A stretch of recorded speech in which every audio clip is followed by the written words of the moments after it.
La culture intermédiaire est implantée entre deux cultures principales pendant la période appelée interculture. Par exemple, un agriculteur sème du blé en novembre 2016. Il va le récolter en juillet 2017 et il veut ensuite semer du tournesol mais doit attendre avril 2018.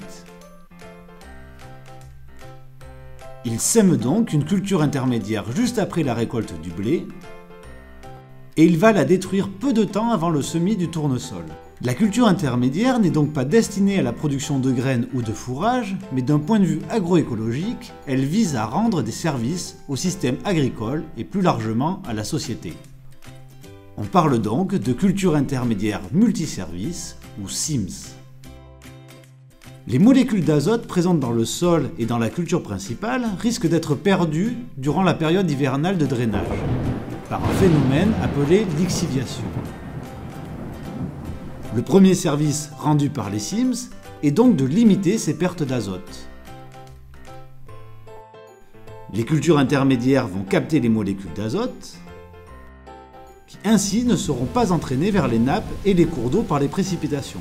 On parle d'effet SIPAN pour culture intermédiaire piège à nitrate. En utilisant des légumineuses, on va aussi pouvoir enrichir le système. En effet, les légumineuses sont capables de prendre l'azote dans l'air grâce à la fixation symbiotique. Après la destruction des SIMS, cet azote contenu dans les plantes vient enrichir le stock de matière organique du sol. Cet azote sera ensuite partiellement minéralisé et restitué à la culture suivante. On parle alors de l'effet engrais vert. Un autre service important rendu par les SIMS est de réduire l'érosion. Par exemple, le trèfle incarnat a un fort pouvoir couvrant et se maintient pendant tout l'hiver car il est peu sensible au gel. Les SIMS peuvent également améliorer la structure du sol. Par exemple, le radis fourragé, grâce à son système racinaire pivotant et vigoureux, décompacte le sol.